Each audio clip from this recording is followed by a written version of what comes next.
Star Trek 57, M23, take 2.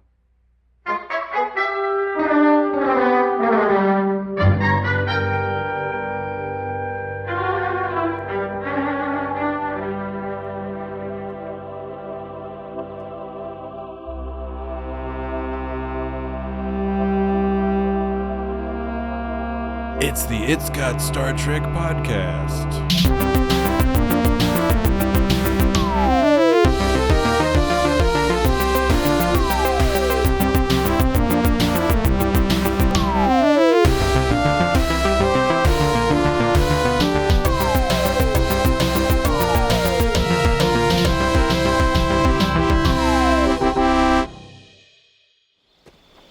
Maybe we jump to conclusions about him. Well, he may not be a monster, but he is stealing my water with his roots. Stealing? Absurd. Why, I ought to draw you out. And I ought to chop you down. You want a piece of me? No. Maeve, sounds like you two need each other. I mean, think about it. Flutter, your water helps his trees grow. And Trevis, your branches shade his pond from the sun. It's a well-known fact that the sun makes water evaporate. She's got a point. The girl's a thinker. Now shake hands and make up. Ugh, moist palms. Sappy fingers. Neelix to holodeck 2. Naomi here. It's bedtime. Dan, Jesse, I have a question for you. Yeah, what's that? That question is, which of these characters is more horrifying? Flutter, Trevis, or Neelix? Which one? I still think it's Neelix. Which one of those is sort of the most nightmare fuel inducing? I think it's still Neelix. I was impressed with the costumes. These Yeah. guys had. Yeah. Flutter T. Water the Third. Oh, okay. When that one scene where Flutter T. Water started peeing out his finger hole. Yeah. Like, okay, that's not how I interpreted it. Especially since it was like a conical mist. yeah, but then you have Trevis who goes. Okay. All right. Yeah. So Well, all right. So that's it was a somewhat rhetorical question, but I just thought let's get started here with the meat and potatoes of this whole episode, which is those three nightmarish characters. Okay. Yeah. All right. Hello. Hi, Neelix. Did you miss me? No. Hi. I hope you all. Hey, Naomi. hey Naomi. Hey. Wake up. Okay, it's good to be back. I was off last week on vacation. Thank you. Hey there. Thank you, Dan and Jesse, for taking the reins, doing a good job. That was something. Hi, honey. I had a wonderful time listening to your discussion of The Communicator. That's right. I got to listen to the podcast that I'm normally on. Yeah. It was wild. Well, you were on the other side of it. I was on the How other did side it of it. feel to be on the other side? It was great.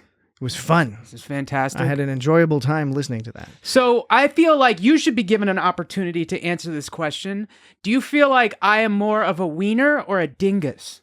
Oh, I thought you were going to ask about the Jesse's question about what Android phone to get.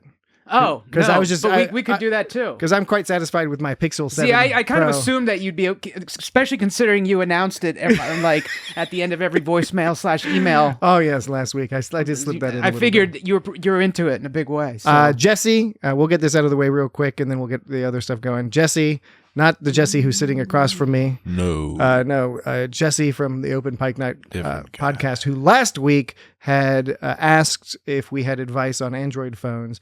I don't have specific advice other than to say, while your mileage may vary, I have been pretty happy with the Pixel line.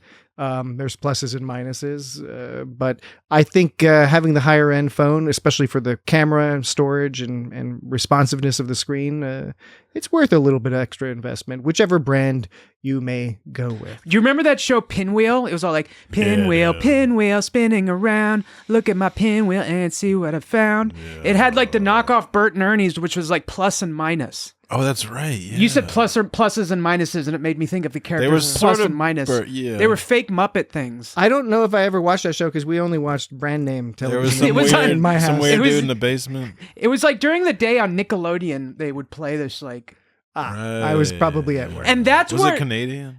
I don't know, but that's where remember how Mike Myers would have that sketch where Yes. he'd be like Simon? Yes. He's like, well, you know, my name is Simon, and I like to do drawings. And he would always be like, you cheeky monkey. But that comes from an actual Pinwheel. Does that come from Pinwheel? Pinwheel, there's I a thought that came from some kind of PBS. No, I'm almost positive that it was on Pinwheel. I believe because you. they'd play these side episodes of these things, and one of the episodes they'd play is this Simon, and it was all like super creepy sounding, and like the whole vibe was like really terrifying. I mean, I this way. remember Simon as a real thing, but Yeah. I guess I don't remember where. Super I- creepy. Well, Like I this, could- Where I like this was episode of watching it. Voyager. No, yeah, that we're I tasked could. with discussing. I could be wrong we'll about get to it I could be wrong about the Pinwheel thing, but I don't think I am. Anyway.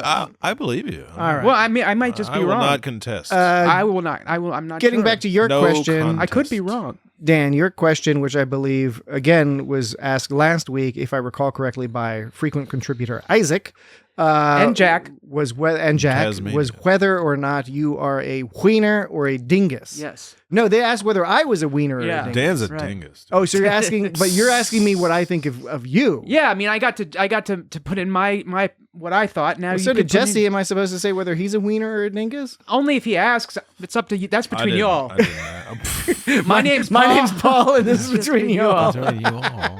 What is this? What a stupid podcast. All right, let's get started. This we haven't even said this is Sounds the like you two need each other. this is the It's Got Star Trek podcast. You're both dinguses, by the way. Yeah, This is the It's Got Star Trek podcast. This is a podcast full of dinguses. This is the It's Got Star Trek podcast. Hey, dingus. What do you mean? Now fully reformed after a brief vacation, where it's like we're like a mini Voltron, Captain Planet, except it's more like Voltron sword. Captain Washington Metropolitan DC area. That sounds a little scary. Okay, and Captain this week we will be Oh, creepy things. eventually we will be discussing Star Trek Voyager. Wait. It's Flotter, Trevis, and the Ogre of Fire. that's what we're watching, the right? Ogre of Fire. Yeah, that was a bad pick. Ogre of Fire. Of Fire. Of Fire. In fact, Fire. No. Fire. No. Fire. Ogre of Fire. it was in fact titled Once Upon a Time. Oh, Once upon a time. Once. Yes. that one. And so, okay, we'll get right into it. Couple of things up at the front. First of all, we will be doing a brief fun 'em up on the topic of the title Once Upon a Time. When? In the second break. Some All people right. call them funaroos. No, or Funarino But is what we've- you were calling things Renos, but Yeah. I've already We don't do factored that in. We don't do that. Well, I heard that in the podcast, and I was like, you know what? Oh no. I kind of like Maybe that. we did do that. That Reno, yeah, Dan did that. I think you assiduously avoided using that Ooh. suffix. That's not not Okay. on the red. We do have a Patreon. I've got to go through this list of things. Patreon.com/It's Got Star Trek. Go check it out. Pay us money. Exactly. Pay us money. Get a small amount of nonsense in return. News em ups. Or a large amount. News em ups. In addition to the oh, you know what? That's right. We're not calling it a second break fun em up because Explain. because it's really more of a second break informerino. Believe you me, there's more here than meets the eye. It's an informerino. Informerino. An informerino. It's not even a newserino. It's a No, 'cause informerino. So it's not fun. News em ups already exist, but an informerino is a new thing. Based Oh, it's off a new thing. It's a new thing because you started saying some sort of Reno business, so it's an informerino on Public service messenger. on the topic of Once Upon a Time as a phrase and title. You don't have the right! In fact, I do. It's right here in my notes. It says You don't understand what's at stake here! I do. It's the mild. got notes, it's dude. the mild entertainment of tens of people out there. You wouldn't have liked it. That's what's at stake here, Tens of Dan. people. we gotta be on the ball, Johnny on the spot here. But for news em ups, just a couple of things real quick. I would like everyone out there to keep an eye out for episode 160, I believe it will be, of the Green Shirt podcast, in which I joined them to discuss TNG's Force of Nature. Clever. Yes, and it was a blast as always. Blast 'em I've been ups. on their show a number of times before. It's always fun. Their podcast is way better than ours. You should check it out. If you don't know, the whole deal with Green Shirt is that one of the hosts has never seen TNG before, and so he's going through watching each episode with co-hosts who have seen it. And so now, as you can tell, they're in the 7th season, Force of Nature, halfway through the 7th season, or more than halfway, so getting towards the end. They've also started incorporating mini reviews of Deep Space Nine, which is super fun too. So check it out, Force of Nature. It should be coming out soon after this episode is released that you're listening to now. And also, don't miss out on episode 163 of Let's Talk About Treks, which I think came out just last week. So it's going to be second probably in your feed on that feed. And that's where frequent IGST contributor, one-time guest Isaac is their guest on there, and what they do is they discuss Discovery. They discuss all of Discovery. They talk about their favorite seasons, what the show meant to them, behind the scenes stuff. It's another really, really much better podcast that you should listen to. No, What do you mean? It's a really cool discussion about the whole season, or the whole series, I should say, of Star Trek Discovery. So definitely worth checking out that. All right. How do I know you're telling me the truth this time? You're just going to have to take it on faith. And we know that's what Star Trek's all about. Faith of the heart. Yes, faith of the heart. It need not be a long road from here to there if you don't dilly-dally. That was the problem with the Vulcans were dilly-dallying. That's why it took them, the whole Enterprise people, it was a long road because the Vulcans made the road all twisty and turny instead of straight. Yeah. You know? It took forever. I don't get it. Get out to You him. get I don't it. get it. Turn him back. All right. There's two of them. Trip Tucker saying, "I don't get it." I don't get it.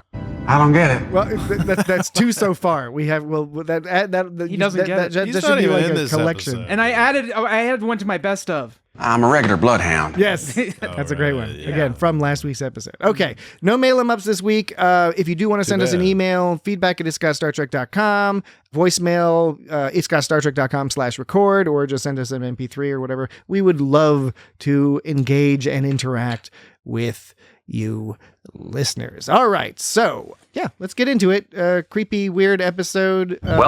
Here goes. I think it's considered by many people to be a classic, or at least like a middling classic. It's certainly strange and out of the ordinary. I thought at first it was going to be like a whole holodeck style episode, but that was really just a small part of it. The whole Once Upon a Time thing, I guess it was just because it wasn't about like Naomi coming to grips with stuff. It was about how Neelix was like dumping. It was him just coming to grips with distracting stuff. her. Yeah, I mean, and he was like dumping. He was like, do we have a story, an origin story for how he became her godfather? Yeah, it's in there somewhere. I forget how it goes. He was like he was friends, and I think he helped save Samantha Wildman's Is life. the dad back in the Alpha? Yeah, so the dad. There was a separation. The dad is a spiky-headed alien named Greeble Nork or something like Yeah, that. right. Griggly Grobbly Blops. He works on Deep Space Nine, and he doesn't even know that Samantha Wildman was pregnant. I guess they had a brief affair or something before she got lost in the Delta Quadrant with Voyager, and that so Because I didn't. father is out of the picture. I didn't know he was a godfather until like halfway through the episode When he said when he they was a when they went to the ogre the forest on fire, and Neelix was like, "This is scary. It's time for your bed," and she's like, "No, it's great. I love it." And he's like, "Don't argue with your godfather." I was like, "Oh, that's weird." I figured out. I Which didn't. is like not really a real thing. Maybe he just maybe he thought he was Godfather. he was the head of an Italian crime organization. Yeah. Maybe that's what he I meant. don't buy that You think one. that's what? Probably not. Well, Neelix was, I mean, he was putting all of his baggage onto her. Like, obviously, like he was talking about like, oh, Naomi doesn't like to be scared and stuff like that. Well, she obviously did like to be scared because she was in the holodeck and he was like trying to bring her to bed and she wanted to stay. But then he's all telling Harry, he's like, kids like to be scared. He's like, oh, not Naomi, no, not her, you know. This is, And he was like, and it was getting to the point where he was finally lying to her, like when he goes, when she was asking about her mom, and he was like, I'm sure everything's okay. Yeah. That is the point in which it actually moved over from just like pushing her off to the side to actually potentially damaging her. This is a classic that's case. like that damages someone and the only time he told the truth was when he got called out on it. Yes. That's exactly. it. So, but he's in denial and he's projecting. He's doing both of those things. Yeah, because his fear of the forest of how he's projecting his fear of the forest onto her. And I'm going to examine this with y'all. The fire forest. I'm going to examine this with y'all That because weird fire scene where they got burned up. I believe we're intended. Metreon cascade. I believe we're intended to be sympathetic to Neelix's situation. However, Dan, from your tone, and please correct me if I'm incorrect, your tone sounds like you're not particularly sympathetic to Neelix in this storyline. No, he's like kind of just a dick to everybody. Yeah. Like Harry, he's all like talking to him. He's like, "Hey, you didn't make that doll right. You're getting shit all fucked up." But actually, no. To his credit, though, did you see how that doll looked when it came out? The head was this. It was pretty good, dude. The doll was horrifying. Yeah, I know. Oh, and the thing that's crazy about the doll is I was looking up some background facts, and according to Memory Alpha, apparently at least some people on the production crew really thought and were hoping that this doll would take off as merchandise and make them a bunch of money. And I was like, do you see this doll? The actual Flotter was horrifying enough, and then you add on the twisted, distorted face on this doll. It was horrifying. Guess who I found at the replicator? Yeah, that was. Did they really thought that they could make that into merchandise? That's according to Memory Alpha. Wow. The one-stop shop for all the facts and figures you need about Star Trek. That's, So sometimes Janeway, he like bit her head off, when she was trying to be all smooth, and she handled that pretty well. But fucking 7 of 9, like he fucking straight up was like, she gave him 2 looks. One of them when he was asking her about her parents, and she's like, "I don't really remember my parents." He's like, "Maybe that's for the best." she shot him like, "What the fuck?" She's like, "That's fucked up." She was like, "Even I know that's a fucked up thing to say." Yeah, but then like when she started like giving good advice, like, "Don't worry, Naomi will adapt." He's like, "Borg logic," and then she gave him a second look, just like, "Fuck you, man." Yeah. And so, like, I didn't understand. I didn't understand why he was being so excessively rude to 7 of 9. Neelix sucks. I guess there was a lot of prejudice towards Borg still at that point. But oh yeah, totally. I take this I take a slightly more sympathetic perspective, or at least I'm more open. And he lies, like he not lies to Naomi. Yes. He's like projecting his fears onto Yes. her. I And understand he talks down to her the entire episode too. Of course. Okay, so first of all, that last point is slightly debatable because she is a child. Yeah, but I think he okay. First of all, she's supposed to be like 5 years old. She looks older than. Oh yeah. 5. Oh no. Naomi. It's one of the classic. She's older than that other alien chick he was bumming around the galaxy. That's right. She's way older than Cass. Oh man. No. So it's a long-standing joke that Naomi, kind of like Alexander, like all of a sudden became like a full-grown walking around human. Right. You can always say, "Oh, it's part alien blood." Why not? She grows quickly. No, but I'm saying I'm a little bit more open to what I think the intention of the episode was, which was not for us to think that what Neelix is doing is the correct thing to do, but rather that we realize, perhaps too late in the storyline, but we realize that this is a function of his trauma. Right. Right? And it is one of the first times, it's his 5th season, and it's one of the first times we get some actual proper characterization of Neelix. And I forget the actor's name. Ethan Phillips. Ethan Phillips. He's brilliant. He's always great. He's a great actor, but he did a good job with Neelix. But here's the thing: Neelix's character has rooted itself so much in my mind that it's hard to take him seriously, even when someone's doing a good job of acting. I get you. His part. I get you. Yeah. I still can't take that guy seriously. Like when he started freaking out at like Janeway, you know. And I don't know. It's like, dude, like on the bridge, like I know, right? And like, he did a great job. It's just I'm still like, that's she could have Neelix. totally like freaked out on him and be like, that, like this episode, I'm the fucking captain. Dude. This episode has a lot of standout performances. One more cup and I'll jump to warp. Standout performances. One of them being Janeway, Kate Mulgrew. Janeway is always great, but this is a really good example of Janeway approaching things in a level-headed fashion, even though it's sort of a low-key, middle-key emergency, right? I mean, she's potentially going to lose people she cares about and stuff, but it's not like the ship is going to explode or anything, right? So it's not one of those types of emergencies. Yeah, but it's fucking Tuvok. But she's got Splash. she's having to deal with this Neelix thing. But I did appreciate that we get to flesh out some of the facts we knew about Neelix, because we knew, like, going way back. Right. We knew Neelix was. He's from Rhinox or something. I don't know. That sounds made up, but I isn't guess he, it's all made up. No, but I knew that his planet was like all destroyed by war or something, and so he was like on the run. Like that's why he was a scamp and a scoundrel and all that jazz. Space creep. Yeah, he's a space creep. What's the Metreon Cascade? What's that all about? I Does forget the anybody know? details. It was some weapon of control or something weapon. of his planet, Word. something like that, or like some maybe it was some enemies, some. It sounds terrifying and it's all mysterious. And, It was. I mean, that was like his dream, Yeah. but still. Yeah, it was like the dream version, the nightmares that he was having. Because I think he didn't necessarily, I think he might have even been off planet. I forget the details, but I think he was in his dream, he was positioning himself to imagining what the deaths of his family were like, which is one of those things where it's like, oh yeah, that's also a form of trauma where it's like your family just disappears and it's like you don't know exactly what the deal is. Totally. When you were just saying it can be whatever it wants it to be, that reminded me of the line when Naomi goes, thanks, but that's not really Flaughter. And Neelix goes, Flaughter's not really Flaughter. I don't know. I really like that line for some reason. He was like, he's just a character in a holiday. But then you kind of ruined it in the second sentence. Because he was like, well, Flaughter's not Flaughter. And you're like, whoa, that's crazy. But then he's like, he's just a character in the holodeck. Yeah. And he's just sitting like, I don't know. He just every time he talked, he was just like. Well, so I think what we're demonstrating tonight is that it can be hard to overcome the previous history of a character. Like when he's. No, you're not. No, you're not.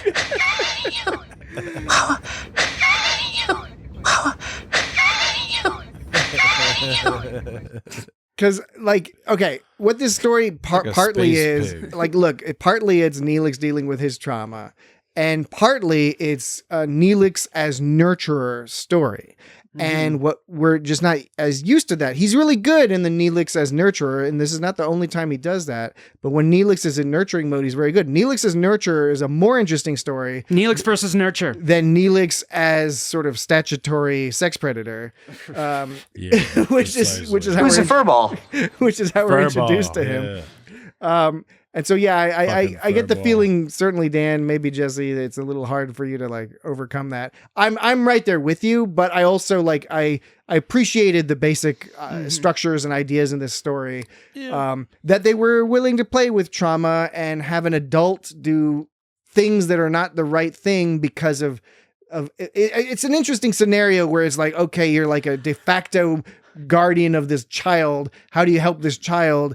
Oh, you're worried about this thing that you've dealt with and you want to protect them from this specific thing, not realizing that you might be fucking them up even worse. And that's sort of like a classic tale, right? Of like somebody fucking up their child with best intentions. Yeah, I did enjoy this episode. I thought it was a pretty entertaining episode, especially with all the trippy like Flaughter T. Water and Trevis stuff. That stuff was really neat looking. Now, I guess the Shuttles thing was a B story, but it was just kind of a directly related to like the A story. It was not even a B story. Yeah, it was just a justification. Yeah, and it was like kind of like I never felt the tension really in that whole part. Like, I mean, the actors brought some of the tension, but the storyline and the production did not. Right, because you don't see anything on the outside of the ship of the Delta Flyer. You're just told that they like crash into the ground. It sort of doesn't make any sense. How did they get 3 kilometers underneath the ground without getting squished? I don't know. Inertial dampers, I guess. I mean, there's something weird about the material. It's like what were they? Blah, blah, blah. Duranium, tight terranium. It was like Binomax or something. Maxilanium. Now I want to find out what this was. 3 kilometers. It was like I think it was Benonite. Benonite. They were. Before they even crash landed, they were talking about that's we're gonna like get swallowed up or get buried. It was 50 kilotons of Bemonite. Bemonite. Kiloton. Well, I suppose it could also be the nature of the actual asteroid that they crashed into. But there is some behind. Neelix is from Rhinax. That's where he's from. Right. Rhinax. I think that's what you said, isn't it? I think I said Rhinax. As long as you didn't say Retinax, which is medicine to fix your eyes, which Captain Kirk is allergic to. Interesting. Right. So Borg wisdom. Yes, indeed. No, some behind the scenes stuff that I was able to dig up about this story. Able to dig up. So, Able to dig up. if I recall correctly, I believe it was written by Michael Taylor. Oh, Michael. And I'm Borg. he was known for doing a lot of really great ideas. Apparently, the original idea that he had for this story would have had the bulk of the story, the vast majority of it, actually take place in the fantasy land. See, that's what I thought was going to happen when I was watching. And the it. idea was that the audience would be viewing things sort of from the perspective of Naomi and or Neelix, whoever, but with only with only hints of the scenario coming from the outside, right? Where you're just sort of like Naomi, you don't have enough information and you're sort of getting some weird vibes. Naomi! And what happened apparently was that the idea is that they're in this fantasy holosuite kind of hiding from the fact that there's like some big battle going on outside in which Samantha Wildman's at risk. And so it's the same basic idea of protecting Naomi, but Naomi! With this big battle going on. And and I think it was Rick Berman who was like, we're already doing a war on Deep Space Nine. We don't want any war on Voyager right now. No war on Voyager. We don't want to do a war story. So no I'm not scared of any tree monster, Miss Wildman. So he was like, don't do a battle. Okay. So then they came up with the idea, one of them, Brandon Braga, came up with the idea of doing like a crashed shuttle. And that's what caused the problem. But then somehow, like along the way, like ion storm, adding that into the story. By the way, this was supposedly a last minute change too. Like they all had to all the writers were working furiously to finish. Where would I stay? And so they came up with the shuttle thing, but then they ended up being like, okay, well, it sort of doesn't make sense. We have to explain it a little more. So there was more and more was like getting out of the fantasy realm. Right. And I think, I'm guessing you agree, Dan, that they cut way too far back on that. Because as nightmarish as these horrible creatures were, they were interesting and engaging, and being in that world was like really cool. Dude, something about Flotter's outfit and makeup, like he looks so shiny and like squishy, but not squishy. I don't know, he had the sheen on him. The tree guy I thought was really cool. Yeah, and then Flotter, I guess it was just whatever kind of leathery kind of thing they were. I wonder if he was kind wearing of fucked up water. You think he was just wearing like some kind of leather suit or something? I don't know. Okay. He seems so shiny. He seems so shiny. It was definitely not leather. I mean, it was probably. This is like latex, painted latex. You can't get leather wet. Well, you know, like what people wear for bondage, like leather, that kind of leather. Yeah, but Jesse's right. You can't get leather wet. He's a wet guy. Because if you get wet, it'll dry and it'll tighten up. Maybe it's shark skin. But he's not really made of leather. That's just the outfit. He doesn't actually have to get wet in order to play that part. Doesn't he? No, he comes up out of the water. Yeah, he turns into water. I will say that ogre, fire ogre level was like that was pretty scary. Yeah, it's pretty traumatizing to see Flotter evaporate. Even though the fire ogre looked like the sun from Teletubbies, it was basically like it was like a face in a circle. And the tree guy is like, what kind of wood is that guy? He didn't burn up at all. He's still hanging around. It's some kind of old growth. Hardwood. When he said when he leaned over, he was like timber. Yeah, you'll be nice. That was a good joke. Oh yeah, timber joke. You were also me was saying. You know what else was also a good joke? She was like, his bark was worse than his bite. That was a good pun, right? Even Neelix thought so. Where did you learn to make such silly puns? That's a good one, yeah. Where did you learn to make such silly puns? No, you're not. Where did you learn to make such silly puns? No, you're not. Where did you learn to make such silly puns? Good question. Dan, you're a madman. What I was saying, he interrupted himself. I did. I was going back to what you were saying about it expecting it to be more in the land, the super land.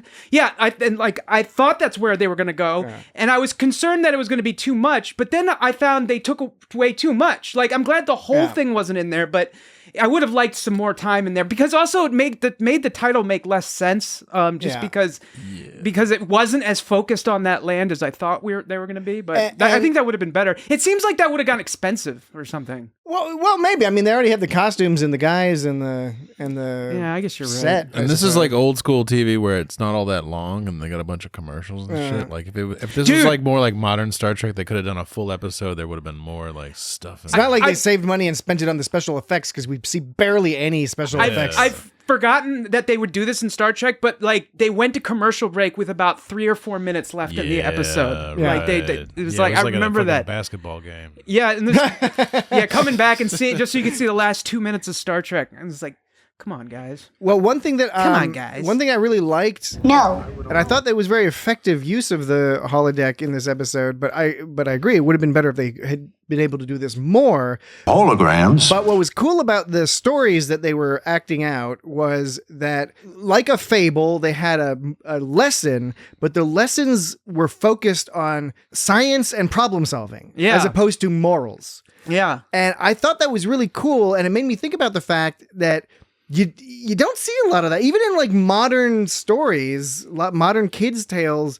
They might not be like moralistic like some of the Grimm's fairy tales or some of those things, but they're still like, I don't know. I shouldn't say that. There's like problem solving and stuff. There's a bit of a lesson. But this was like very it felt very Star Trek in there. Like, we're teaching our kids science. Clever. Yeah, like how she was able to bring Flaughter back by like cooling down the land, so he like de-evaporated. He evaporated. The word is condensed. But de-evaporate. We will take de-evaporated. The correct term is symbiosis.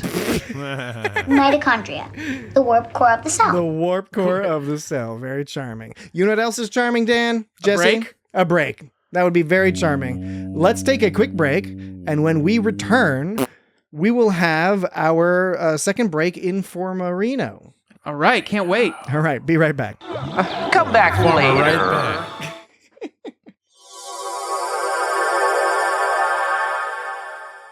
It's got Star Trek, it's got Star Trek, it's got Star Trek, oh yes it does. It's got Star Trek, it's got... You good? Yeah, I'm good. All right, we are back. Hi. We have returned from our break, and we will soon get back to in brief. No, totally. There should be a short amount of time. We'll keep it quick between now and when we get back to our in-depth discussion of Once Upon a Time. It's just a crazy idea. Time for the Informerino. But first, I wanted to do a little bit of an Informerino. We're dangerous. On the term. Is it an informal Informerino? No. Or is it a formal? I think because I have it in my notes and because I've linked to formalizes it. 3 different sources, I think that makes it quite formal, actually. A quite formal Informerino. You guys I feel that I am confusing underdressed me. All right. for this. This is all about and your missions. the phrase "Once upon a time." Once upon a time. Yes, thank you, Dan. That's it. Once upon a time. Now, everybody listening to this podcast will have heard the term "Once upon a time." Not only exactly, and probably not for the first time in this podcast, is my guess. Because it's a term that has been around in some form or another since 1380. No. Get the fuck out of here. Yeah, that's the first time. That was like in Middle English. That's the first time it was attested to. And it's used, a variant of it is used in a huge number of languages, and I'll give a couple of examples in a second. That's fucked up, dude. But in English, and this is what I was taught in folklore class, was that because once upon a time... folklore class. Yeah, hey, don't make fun of that shit. Me and my folklore class. I focused on folklore and mythology. Focus. We need that data. In the folklore class, they talked about once upon a time. When you think about it, when you parse the term, it's in our brains. Explain.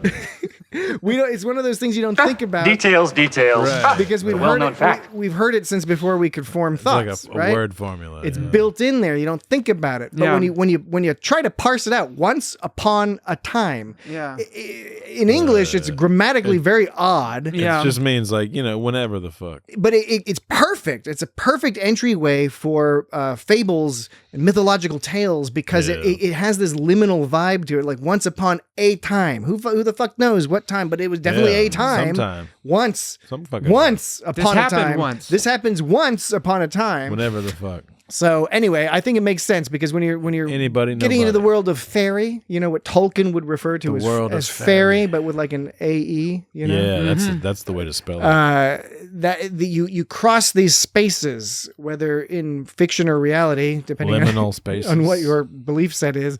Yes, these liminal spaces that Fiction you or can reality. enter into. I like believe in that. fiction. I like that. Now, I will reiterate a comment Dan made earlier, which is that doesn't necessarily apply that much to this episode thematically because they didn't use the fantasy stuff as much as they wanted. Right. But a couple other things on Once Upon a Time. Details. Details. It's a well-known fact. He says both times. Details. Seems like a It's a law. well-known fact. Now, I'm not going to deign to attempt to pronounce the original versions of these, but just to name a few languages, you have variations on this phrase in Albanian, once there was. Albanian. Afrikaans, one day, a long time ago. Wow. Moroccan Arabic, I've told you what's coming. I told you about it. The Armenian, there was not. Wow. Which I guess counts as a variation. It's There like was the best, once. the best of times, the worst of times. Basque, once upon a time, is just straight up. Yeah, it is. So again, and this list goes on and on and on. You'll see this in most cultures, some variation, and they're not all modern translations. A lot of them do go back quite a ways. But the other thing is, I was like, okay, they're using it for a title of an episode. Let's see how many other things have used "Once Upon a Time" as a title of an episode or other things. So first of Yeah. all, there are. Let me Isn't see. there a 1, 2, TV 3, show? 4, 5, 6, 7, 8, 9. There are 10 different films from 1918 through 2017 that are just called Once Upon a Time. So there's that. There's just a bunch of films. There was the television series Once Upon a Time, right? But there's forget what a the deal is, French but television series I bet named there is. Once Upon a Time. There's a Canadian television series called Once Upon a Time. Oh, Lord. Then you had a number of TV shows. The Twilight Zone has an episode Once Upon a Time. Yep. The Prisoner. The Prisoner. Shining Time Station. Oh, no, the dude. PBS show. Is that a Ringo or a George Carlin? You know, I don't know, but there you go. Once Upon a Time. Star Trek Voyager, of course. Charmed. Charmed. Dexter has one called Once Upon a Time. So there's a ton. Music. Oh my gosh. There's a million albums across a number of bands that they're just called Once Upon a Time. A number of songs that are called Once Upon a Time. Once Upon a Lime.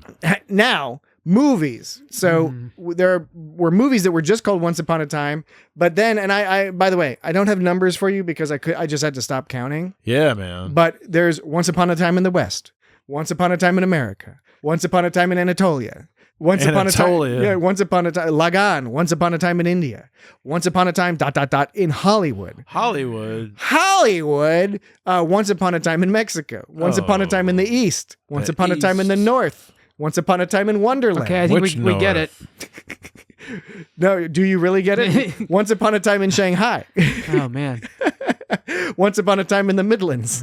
The Midlands. Oh, Once Upon a no. Time in the Midwest. Once Upon a Time in New York, the birth of hip hop, disco, and punk. That's a documentary. What's the Midwest one I about? never heard that. Once Upon a Time in the desert. Once Upon a Time in the South. Go away! So we have Once Upon a Time in the North, South, East, and West. Once Upon a Time in China. Once Upon a Time in London. Once Upon a Time in You don't have the right! in West Oakland, but that's a 5-minute short, so I don't know if that counts. That doesn't count. Once Upon a Time in the Bronx. That is a terrible Once plan. Upon a Time in the Hood. I Once drove Upon a through the Time in Bronx Venice. sometime. We'll leave it at that. There are a lot of movies that No use more lying. the term Once Upon a Time. Okay, I hope you enjoyed Twice Upon a Rhyme. that second break Informerino. That was on pretty Once informative. Upon a Time. 1380, folks. Go kids, go home and That's some go tell old business. Go tell your teachers that once upon a time some variant of that has existed since at least 1380. I'm not joking, Lee. We for are real, Lee. and we are not joking either, Lee. None of us. Not one of us. Okay, let's do it! Okay, Dan, that's Dan's signal that we Water should tea, water. get back to our discussion of this of Once Upon a Time. That was a very informative informative segment. Were you about to say Alsace-Lorraine? No, that was a very that was a very informative Alsace-Lorraine. that was a very informative. That would have been a non sequitur. That was a very informative segment. So thank you for that, Patrick. All right. I feel a little bit like you're placating me, and I'm fine with that. Okay, no, I'm no, okay He's with that. used to it. No. I'm used to it. No. Naomi Wildman was played by Scarlett Palmers, She's great. who was in the hit movie Slappy and the Stinkers. 1998. She played Lucy. What? Slappy and the How Stinkers. have I never heard of this movie? I don't know how it's. Have you seen it? It was 1998. It was right in the prime of our lives. See, okay. I'm going to take that as a no. I was 20 years old. Definitely avoiding answering that question. Slappy and the Stinkers. What's it about? Do they have a summary of that on the IMDb? A group of young troublemakers. IMDb's nuts. Okay. A group of young troublemakers.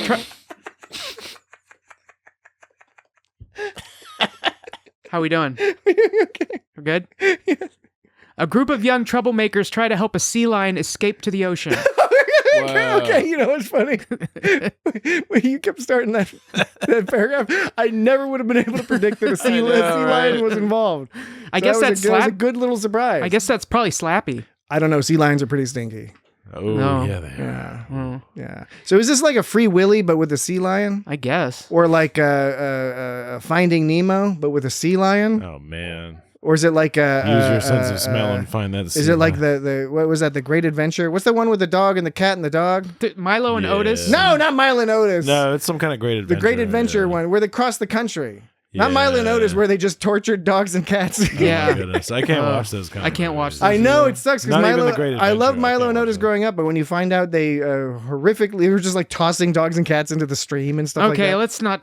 This is going to start to bum me out. Hey, once upon a time. Hey, do you think they made her last name Wildman because her hollow story is in the wild, man? Probably not because the They were character already a predates this character, episode. Yeah. Well, maybe that's. But they had this in mind when they made the character already. It could be. It could It was be. all leading up to this. Yeah. Yes. I'll grant you that as a possibility. However, I won't grant you it as a plausibility. You remember when Flotter pulled on that creepy tugger vine that made the it high was all pitched noise? fuzzy and weird. You know, thank you for reminding me of one of the many things that made me upset. That's about like one of those this like episode. poison ivy vines. You're not There was a supposed lot to of these pull little on. things that were great because they impacted me, because they affected me, right? That's why they're good, but they made me uncomfortable, right? Like the whole the tree with his finger on fire. So and stuff that's like something. Yeah, I know. He was all hooting, and it was hard to tell if he liked it or if he didn't like it. And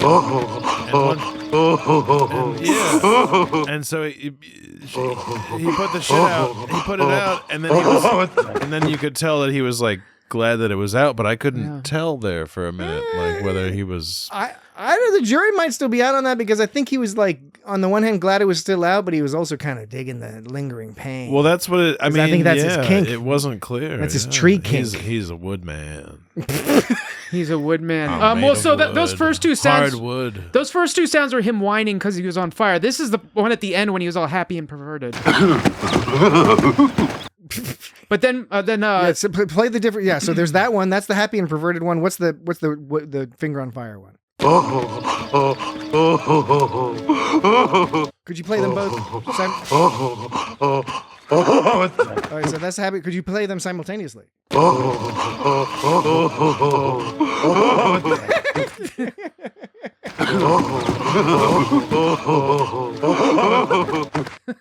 Well So done. like Flotter and Tree monsters are terrified of Tree high-pitched Creep, noises. like tree creep. they're like these. Everybody knows them, like Janeway. Yeah. and everybody's grown up with this shit, and they look all awesome and neat looking.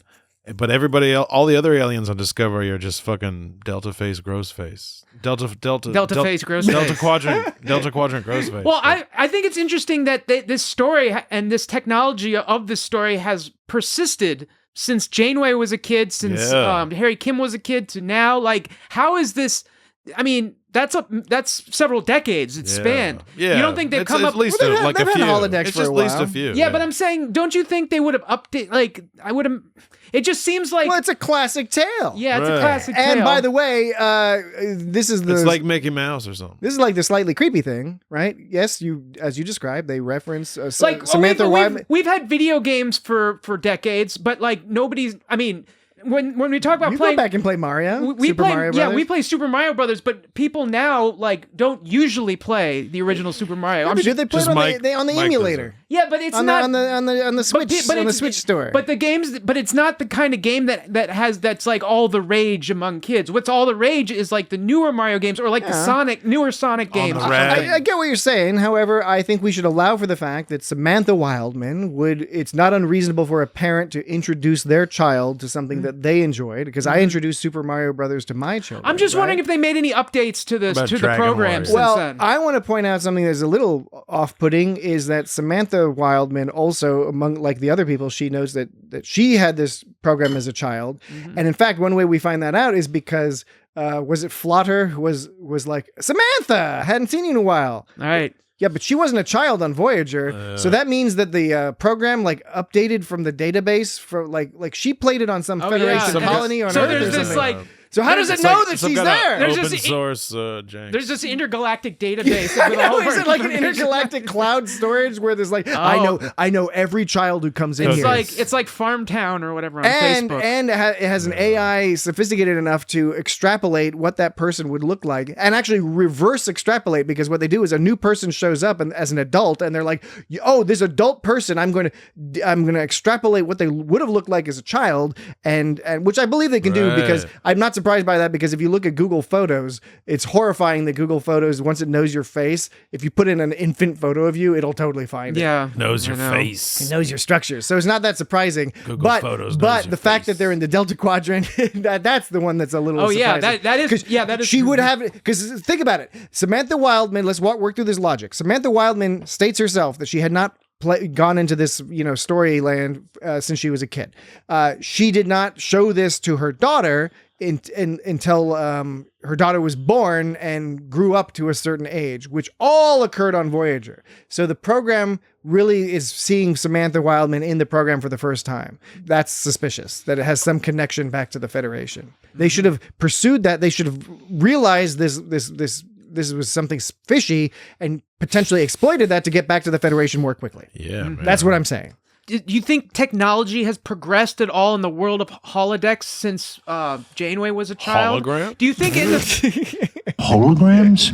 Do you think like right now we're going through an ultra acceleration of video game technology, and then by the time that Star Trek comes around, there's really not. It's just holodeck. It doesn't. The technology doesn't move as quickly because there's not that much more place to take it. First of all, yes, I do think because it sounded like they were playing the exact same program Janeway as a kid is what Naomi. And I know we had discussion. Kids nowadays do play the original Mario Brothers, but it's not like I don't know. It's. I do think you can have technology plateaus. I see what you're saying. Yeah. You can have plateaus, or you can have a shallowing of the technological curve.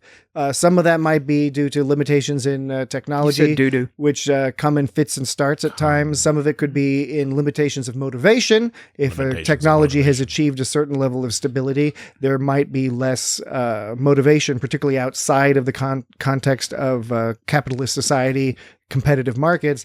There may be less motivation to actually pursue and implement improvements. They probably just have minor processor updates to make the holodeck be able to hold. But beyond more that, I could see holodeck programs. What we have seen is that they are shared, right? Like with Bashir's programs, like in Our Man Bashir and in Bada Bing Bada Bang, etc.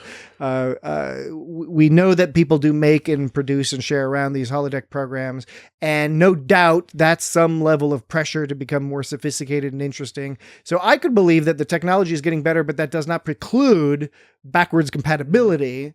Maybe that's a big key thing in the Federation, is that you got to have backwards compatibility so you can play the old games, play the old stories. Smart. So you can load up your thing. And who knows? Maybe Naomi's version of the Flotter and Jetsam game was much more high resolution. They have to have maybe had extra chapters. They have to put a lot of energy into backwards compatibility because they got those consoles that are built into their ships. Yeah, with the rocks that explode.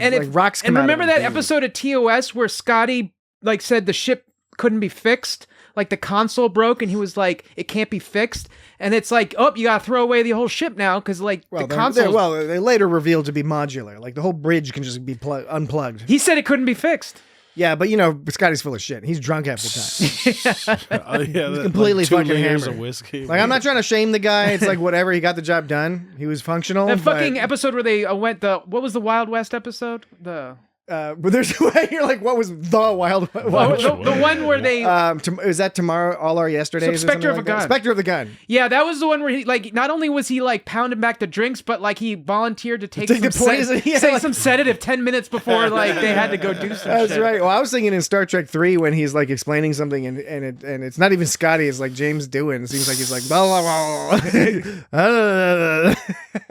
All right. So we talked about that one. Yes, we did. That was a great 2 episodes. Check that episode. Yes, out. check out our 2 episodes, our 2-part discussion of Star Trek 3, which is a great movie. You will love it. You will. You will.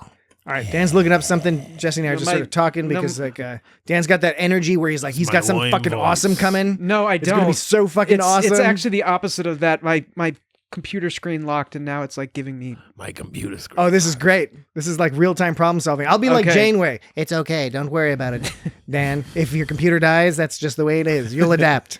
You'll adapt. One more cup and I'll give me some coffee. Give me some fucking coffee.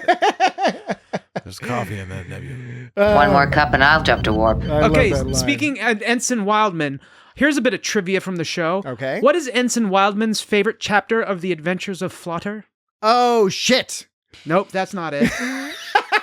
Trevis and the oh shit. Oh, it's Flotter it's and the rubber Trevis tree. And the rubber tree, was that what it was? Flotter, Trevis, and the rubber. No, because Flotter thought that was Trevis Harry was Kim. Yes, Harry Kim. Harry Kim was talking about how Flotter thought that Trevis might be a rubber tree. So he like pushed, No problem. Glad to be of service. He pushed him off a cliff to see if he'd bounce. and the floopy boos. Is it flipsy flaps? is it Flotter and the living nightmare that is late stage capitalism? No, that was close. You're all very close. It was Trevis and the terribly twisted trunk. Oh my goodness! Yes. Now, how twisted can it be? Do you think terribly twisted? Do you think that Trevis and the terribly twisted terrible? That's terrible. Do you think that Trevis and the terribly twisted trunk is a reference to Trevis himself trying to do like the Chuck Berry's like the twist and like twisting up his own trunk, or do you think Twist his chubby checker? He twisted up his chubby checker, or do you think instead that Trevis had like a trunk like you'd take on a transatlantic cruise, and that was twisted and so he couldn't open it up because it like twisted like from the humidity maybe on deck. Well, he's a tree, the salt so air and the humidity twisted the hinges a little bit, and so he was having trouble getting into the trunk. He was on the Queen Mary, perhaps. What do you think? You think that's plausible, Dan? Nah. I think lots of things are plausible. You're just saying that because you want your previous silly idea to be plausible. Your previous silly idea. When I said it was only possible but not plausible. Which silly idea are you I talking can't about? remember. It was ridiculous. You don't even know what you're talking about. No, but the people listening will remember because their brains So much for that happy ending. They're paying attention. And their brains aren't fucking Swiss cheese. Because I honestly can't remember. You accused me of something and I don't know what you accused me of. And you don't even remember what you accused me of. You said, I bet it's this, but you had a smile on your face because you knew it wasn't that. Acknowledged. All right, okay. We're gonna be doing like a podcast from like an old folks home. You mean next week? Like next week's podcast. Is that like because I remember in like Boy Scouts or chorus in school, we'd go to old folks' homes and sing to the elderly folks, which is a nice thing to do. Except read poetry. Yeah, one time one lady kept we were there in high school singing, and one lady went up to one of the girls in our chorus and like while we were singing and kept screaming, "She's a whore!" Oh my goodness, she's a whore! Really? Yeah, no joke. Who was it? I'll tell you at the break. Oh shit! She was this person was not a whore in real life. There was a very nice high school girl. Well, that's very terrible. Very well behaved high school girl. No, the elderly woman clearly was having she had some. Was the girl like shaken up by it at all? Yeah, we didn't know what to do, and everyone was like, but the show must go on, so you just we all did what you just kept singing. But afterwards, was she all like, I'm not a whore? No, they took the lady away, the old lady away. Yeah, but she walked like right up to the stage where we were, not a stage. Yeah, no, I was just wondering if pointing with her gnarled finger. Right, I'm just she's a whore. Yeah, I'm just wondering if the girl her feelings were hurt by that, or she was more just like. I suspect so. Yes. This guy can't feel good, even if someone's like not all there to be called a whore. Smack that shriveled finger off. There was a slight racial component. I bet. That's dude. just a guess. Anyway, back to our regularly scheduled programming. Once upon a time, back in the day, old folks' homes were full of racists. Not like today. They're all great. No more day-old pizza laying around. So we should give some credit to the actors who played Trevis and Flotter, because I think they both did a really great job. Justin Lewis is Trevis, and he's in a number of things, but most notably had a couple parts in Breaking Bad, I think a pretty regular role in Stargate Universe, and he was also in Shogun. He played, I think... like a Portuguese captain. Wait, here's what it says in IMDb, and this is confusing. It says Luis Ferreira, and then it says Trevis, and then in quote parentheses it says as Justin Lewis. Yes, he used to go by Justin Lewis. You know what? Thank you for looking that up, because I actually couldn't figure out which was first. He has two names. I think he changed his name to Justin Lewis because Hollywood is racist to get work for a while, and then I think he changed his name back to Luis Ferreira, right? So thank you. It's important that we get that right. You can't be named Ferreira. Yeah. So but he was great. And then interestingly, this Wallace Langham was not listed as like a guest star, but as a special guest star. Now, Wallace Langham, he is one of those people you would totally recognize out of makeup, right? If you go look up his name at IMDb or wherever, I remember him most as Phil on Larry Sanders' show. He was like one of the producer guys, but he was on CSI, like on 250 episodes of various CSIs. He was on Monk. He was on the Wild Thornberrys. He was on The Boys recently. But yeah, it's like once that picture came up on IMDb, I was like, I know that guy. He's like one of those classic I know that guy kind of guys. And then, of course, we already mentioned Scarlett Palmer's and what a wonderful job she did. A couple of facts about her. This is actually the first time she's playing Naomi Wildman, because Naomi first was an infant and a baby. And previously, there was another actor played a younger version of Naomi. But she came here to play Naomi Wildman. She thought this was going to be the only episode. And they give her a lot. A lot of the episode hinges on her being able to do a good job. And I think she really did an excellent job. Naomi! Jesus Christ. She ended up being on 15 more episodes. 15 more episodes, I think, Scarlett Palmer's. Naomi Wildman as a character was on a total of 19 episodes in Voyager. Damn, dude. Now, here's what's kind of interesting. And I know we haven't talked a lot about the specific danger that, that B story or whatever you want to call it, the A&a-half story. But Nancy Hauer played Samantha Wildman. This is actually the last time we ever see Samantha Wildman on Voyager. Wow. She's referenced. We see her in one flashback in a future episode briefly, but you just don't see this character anymore. Now, she doesn't die, and it's just kind of funny to me that there's an episode where she could have died. She was in danger of dying. Right. She didn't die, thankfully. I think it was smart. I think the story would have been... I would have been less excited about the story if she had, for some reason, died. And then that was the moral of the tale is that life is shitty, Naomi. You're going to fucking deal with it.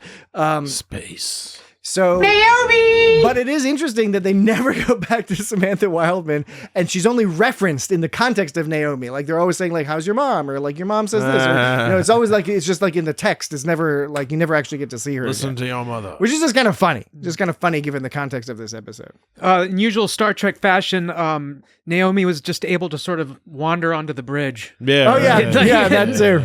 And like, didn't have Captain Picard. Yeah, and then had to deal with Neelix fucking finally telling her the truth only after he's called out. I was playing this line before. No more day-old pizza laying around. I was thinking about it, like, why would you leave pizza laying around in the Star Trek future? Wouldn't you just throw it into the energy recycler? Doesn't Tom Paris like pizza, so he's going to eat it Can't all? you just throw the whole thing in like an energy recycler right away? Like, there's yes, you're right, and they're exciting. They're exaggerating. No, they're highlighting the fact that Tom Paris is a total piece of shit. Right. And nobody should be dating him. Because No. he's an awful person. And you're not going to change him. Not even the Maquis. You're not going to change him. I think Bilan only had one line in this episode. We're going to have to recalibrate these tricorders.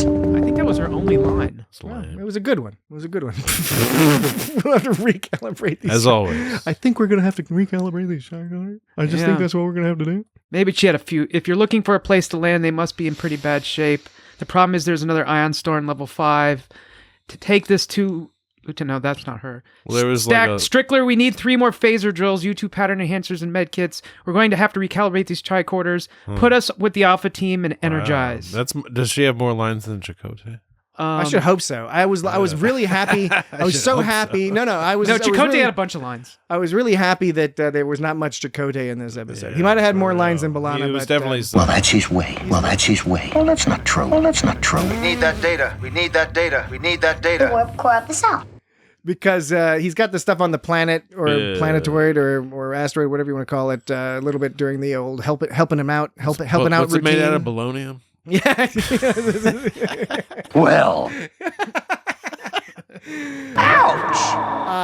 I never was a big fan of Chakotay, but as the years go by, I just find it grating. And honestly, I don't chalk that up just because the actor is a little bit obnoxious. It's really the character. I don't know. It just rubs me the wrong way. I was just never felt like he earned his place. Is the actor supposed to be kind of like not cool? Yeah, he kind of sucks. But the thing is, there's other actors that suck too, where it's like, yeah, but like the character's more engaging or interesting or whatever, right? And it's not that you can't have your enjoyment of a character. He's just a really bland character. He doesn't really show much personality. Yeah. And there are times where Chakotay shows up and there's some cool stuff. I think in Encounter at Farpoint. No. In Caretaker. Get the fuck out of here. I think right at the beginning We need that data. There's some pretty good stuff, but I don't know. I know a lot of people are into Chakotay and that's cool. We're not nobody. Everyone should be into whatever they're into, but I've just never engaged very much with that particular character, and particularly because I love so many of the other characters.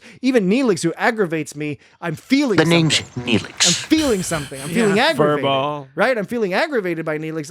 With Who's a furball? It's just like, this guy. I got to listen to him for a couple minutes in order to resolve this plot. It's ridiculous. 7 of 9, tertiary adjunct of human matrix 01. I thought that 7 of 9 was going to get a little bit more of a role. I thought it was going to be something like her and Naomi find a way to quickly bond at the end or something. It's interesting that you say that. Because it was set up like that. It's interesting that you say that. Because otherwise there's no point to that whole...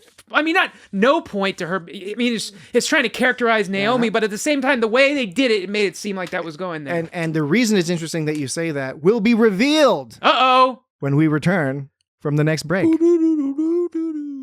Be right back. Come back later.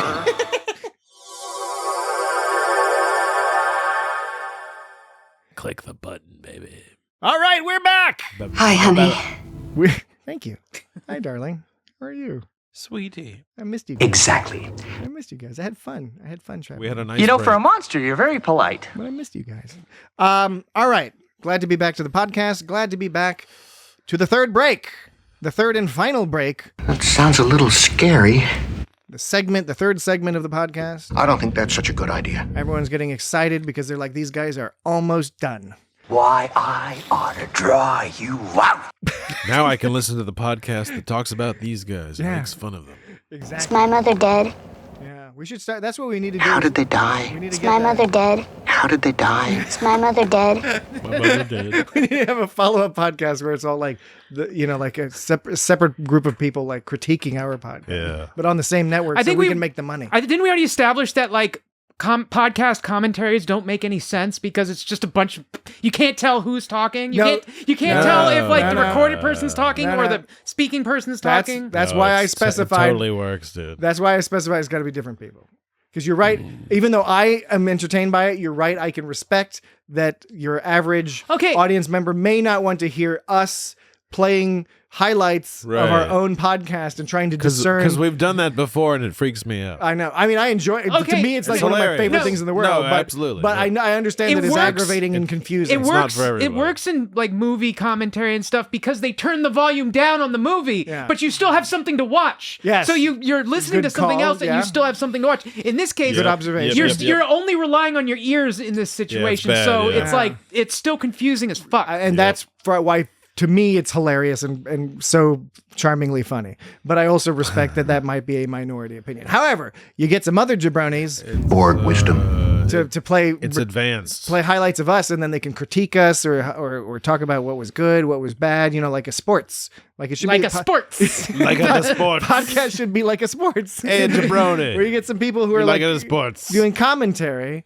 and explaining, like, oh, they should have done this or that, or they went a little too long here, or that sort of thing. I like this Neelix line. Thought I'd pay you a visit, see how things were going.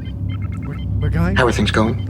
That was another good Neelix line. That is good. Oh, there was a line by Tuvok that I was actually meaning to play earlier. Okay, well, you can play that line, but I'm just going to tell the audience that we have not forgotten. No, we haven't. We went to break with this big tease. Okay, well, I can play it after we reveal the tease. I like continuing to tease people because since you're not letting me aggravate them by playing tapes of our own podcast, this is a new way I can aggravate the audience in my own small way. Fire. In accepting the inevitable, one finds peace. Yes.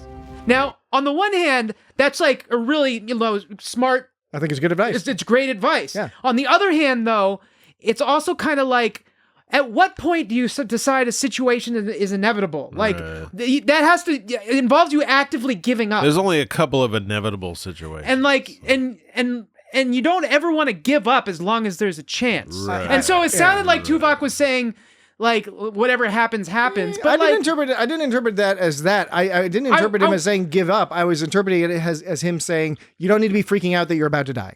Yeah, right. The problem is that advice, it's good advice. I think that's advice is good to give somebody like when they're 10, when they're like 10, 12, 14. It's like advice you should grow up with and sort of incorporate into your thinking as opposed to giving it 10 minutes before you're running out of air. Right. No, see, I do totally agree with that advice because it is comforting when some people get really mad when things are out of their control. And for me, it's kind of relaxing because I'm like, it's not my fault, whatever's going to happen. So I think it's excellent advice. But like I said, I think the trick is recognizing when something is inevitable. That's the whole problem, is you want to keep trying because you don't want to admit that things are inevitable. I took it to mean that... So it's kind of in a way saying you have to learn when to let go. Okay, I can see that interpretation. I interpreted it a slightly different way, that he wasn't referring to their specific situation as being inevitable, but that as death in principle being inevitable. So that when it comes...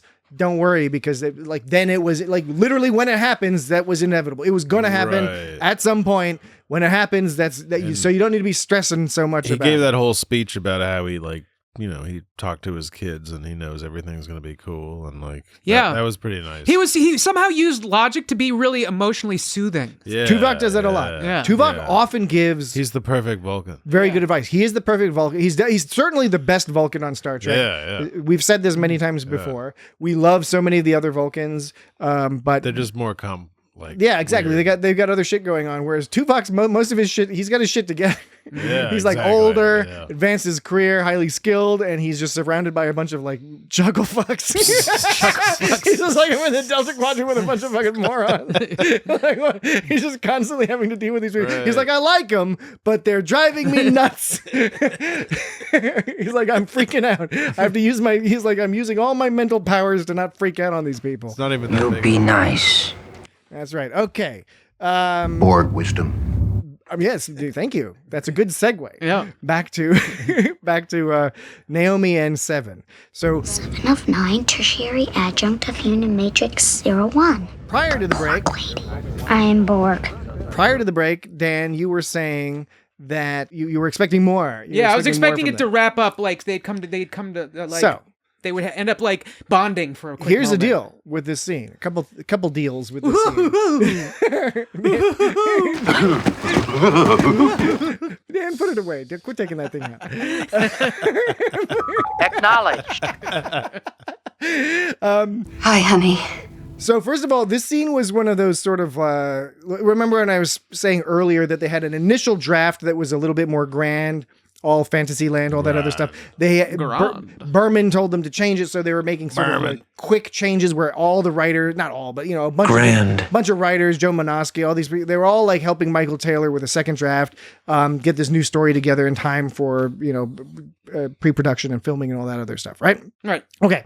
So during that process, Brannon Braga was like, you should have a scene between Naomi and Seven, right? Because there's some similarities there in terms of tragedy, youth. It's a counterpoint to Neelix. Neelix is worried about his trauma from his youth, right?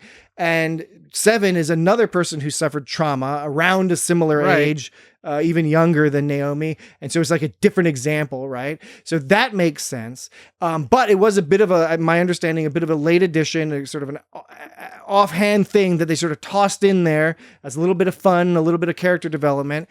And on the day when they filmed it, they were like, there's a connection between Seven of Nine and Naomi that Jerry Ryan and Scarlett Palmer's that really, really worked well. It elevated the scene beyond even what was on the text of the script, right?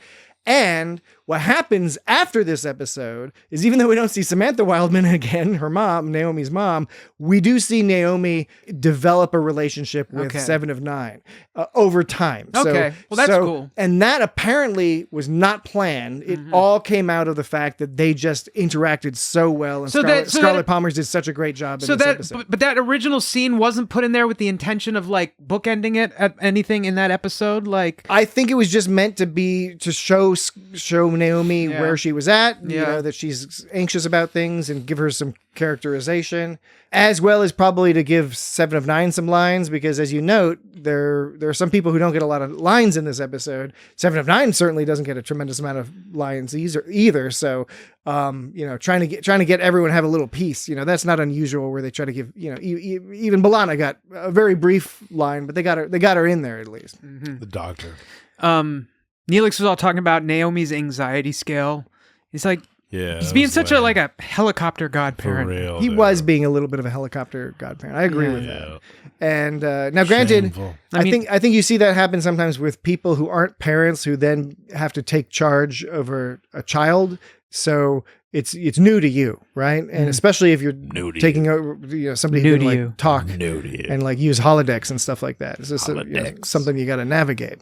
The doctor was sad. He was sad for Naomi, so he has emotions, or he has at least simulates emotions. He's a person, baby. He's like a full-fledged. Like, have we established that the doctor has emotions? Yeah. Is he sentient? That goes with. I think that's right from the beginning. Yeah, it's just kind of crazy. He's a hologram. He's Dr. Feelings. Yeah, I mean, it's not all simulated. It's not just simulated. Well, you can have a philosophical discussion. Okay, what is that? I think we're all computers. This is one we always, well, you know, I mean, yeah, we'll you always could say return that, to. or you could say you could never tell if something has an internal, like if something's sophisticated enough. Yeah. And now we're dealing with that in real life with AIs, where they're passing the Turing test, in the sense where you're like, I can't tell whether this is a computer or a human. It's still, you're still not 100% sure what's going on there. Although, like you hinted at, Dan, you're not 100% sure what's going on in other humans as well. I could be the only human mind. I could be the only mind in the entire universe. Yeah, or it could be me. And all the rest of you are just inventions of my imagination to keep me from going insane. Do you ever think that you've died like at least a dozen times? It's just that when you die, like you go flip over to another dimension where you're still living. Your life keeps going. Yeah. I have thought that. Yeah, frequently. Yeah, because there's a couple times where I think like, I don't know how I didn't die. Yeah, you know. Well, you've had some adventures, my friend. Some adventures in Dan. Yeah. Well, I was gonna say, Neelix was like lying to Naomi a lot. He says that he told her his sisters were far away. His sisters weren't far away. No, they just did. They were dead. Yeah, because he was in denial. That's what I said before. That's why I'm sympathetic to Neelix. So look, this is in some ways like it's almost a riff off of life. And Naomi goes, "Do you ever pretend that nothing bad happened to your family?" And he says, yes. Sometimes. No, it's like all the fucking time. Yeah, like right fucking now, by the fact that he said sometimes, and he's telling her that they're far away. But what I'm getting at is this story has hints of Life is Beautiful. Do you remember that movie? The Roberto Benigni Holocaust movie? Really fucked up, intense movie where he has to like pretend everything's fine for his son. Neelix does not go that far, but he's kind of doing that where there's a tragedy going on, and he's doing everything in his power to prevent Naomi from having to endure this. But I agree with Janeway. And I think the episode authors strongly agree with Janeway's position.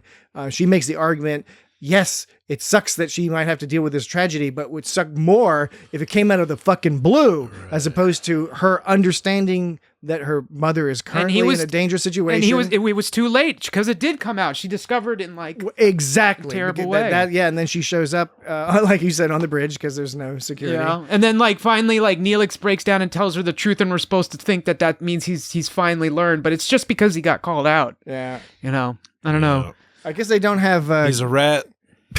they don't have good psychologists on Rhinax. No, on Talaxia. When Naomi said Deck 6, Section 9, do you think Section 9... Deck 6 means vertical. Do you think Section 9 means horizontal? Is that like when they say Deck 6, they go up vertical of 6 levels, and then Section 9, does that mean they go horizontal to a different... Yeah. Is that how they... Wait, Dan, could you do me a favor and maybe say that like 2 or 3 more times? Well, you guys don't know, you guys aren't picking up what I'm putting down, so I have to... It's because you went into the repeat explanation before we had a chance to agree, and the answer is yes, I do think that. So you think that like when they say Deck 6, it goes vertical 6 decks, those are and decks. Section 9 it goes horizontal around. It would be some part of that deck. Yeah, some do you think part of that? Do you think that it goes up and then left, or do you think it goes like diagonal? I don't know how to interpret what you're saying. Do you think it's like a free form thing inside where it's not like tunnels that the turbo lift goes through? It's not tunnels. It's just a big. Are you talking about like Discovery style inside? Oh no, I don't like think where it's like do you think it's like a completely open area and it's on an arm that can move like in smooth like curves and things like that? You know what I'm saying? Like it's a I think they're just going up and down. like there's an empty layer surrounding all of the ship, and that empty layer is where the turbo deck can move around. Voyager isn't all that big. Or where the turbo deck can move around, turbo lift can move around freely, not like through tunnels, but through a free open.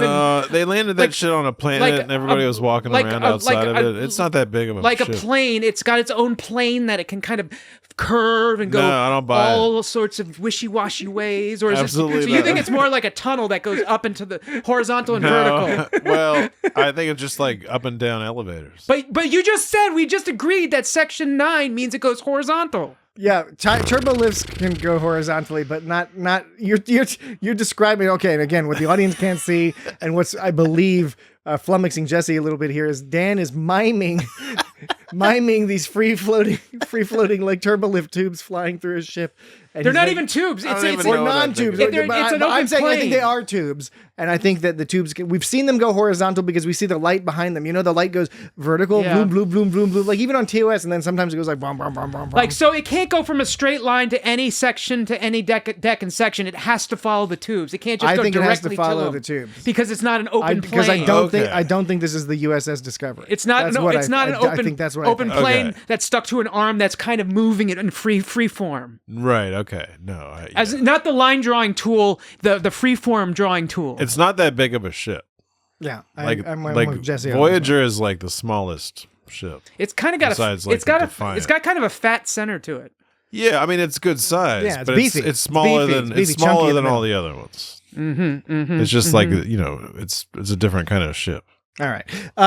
What do you think is the right thing to do? I think in this situation, say you put yourself in the place of Neelix. Most everybody has already tacitly or explicitly, implicitly or explicitly stated that they think that Neelix probably didn't go about it the right way. But what would you do? What would you do if you had a child, her mother's in danger, you don't have any information on what's going with her mother? If I started getting pressure from people around me, I would definitely start to rethink what I was doing, and like I would definitely. Do you think you would initially do what Neelix did, but then listen to the pressure more quickly, or do you think they wouldn't even go down that path? I don't think. Would you just be like, "Yo, your mom is like fucked up"? No, I mean I would. I don't know what's going on. I would try to be tactful, but like I wouldn't say like, oh, I'm sure everything's fine. Like I wouldn't straight up lie, which he straight up said to her. Which, by the way, most people, I'm not most people. I won't put a number on it.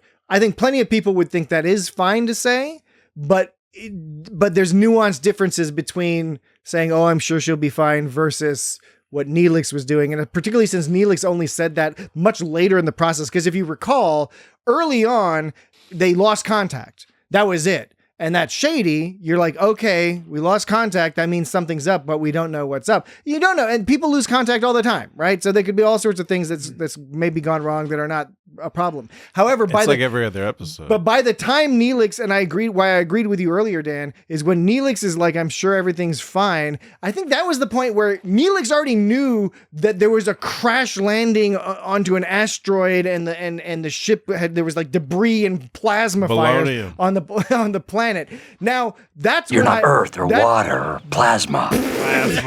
That's when I don't feel comfortable telling a child, "Oh, I'm sure it's going to be fine." Right. When there's burning green flame wreckage, and they're like, "Oh, they're 3 miles underground." So yeah, I wouldn't have said it at that time. I could see it being fine to say it like just because you hadn't heard from her from her usual call in. I could say like, "Oh yeah, I'm sure she's fine," because you don't have enough information. I see that point of view, but I don't agree with it. I think if it were me, if I didn't have enough, I wouldn't tell someone I thinks it's fine if I didn't have enough information about it. All right. So what would you say? Given that it's they disappeared, I'm not going to just say, "Oh, it's fine." It's like, because how do I know? I don't know shit. You know, it like doesn't. And there's so you're Dan the Godfather, right? Yes. Dan the Godfather Dan. You go up to Naomi. Lord help us. And Naomi is like, "Why hasn't my mom called?" And Naomi! And so what you're saying is you'd be like, "Okay, here's the deal, Naomi. There's some good news and there's some bad news. The bad news is we haven't heard from your mom. What's the good news? You're going to get to live with me." Unlimited flutter. Yeah, you can play flutter, flotsam and jetsam all you want. Flutter tea water. How about you, Jesse? What would you do? What was it in Ninja Turtles that Casey Jones said when April got fired? He's like, "Oh, at least you won't have to do something anymore."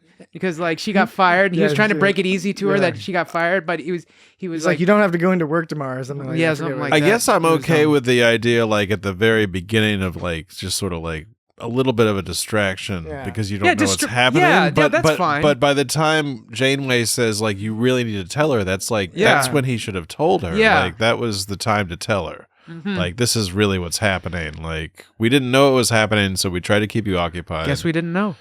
But but now we know. I'm with that too, because I think there's a time function that we're not necessarily taking into account here, which is I'm fine. Like I said, if it's just initial hints of like lack of contact, it's only been like a day, which is not unusual. Okay, all right. Starfleet. But then you add days and days, even if there's no other information, forget about the crash landing. Then you got to be like, okay, look, no, I'm sorry. Like, yeah, there's something's up. We don't know what's up. Right. I would say it's okay with distraction at first in those first few days. And but I wouldn't say, I'm sure, I wouldn't say anything until I knew until I had enough information to say something, meaning I wouldn't say I'm sure they're okay. If she asked, I would say like, I don't know, we haven't heard anything yet. Yeah. But as soon as we hear something, you know, but I think the distraction thing was a good route to go at first. Now, and then like it started to get, beginning. The other question for you is would you continue to employ the Flotter McBotter?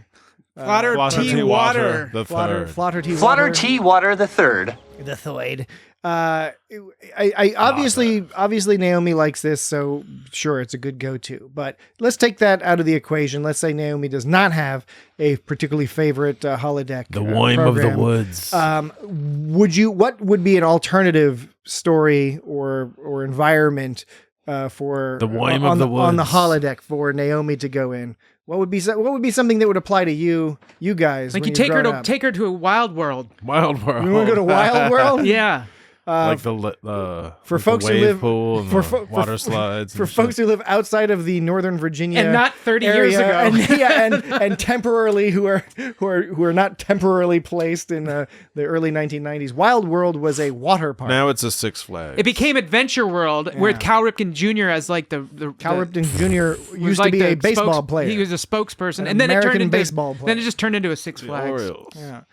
So Dan, you would go to Wild World. You would take Naomi to Wild World, which is particularly funny because there are better water parks even in the region. Even in our region, there are better water parks.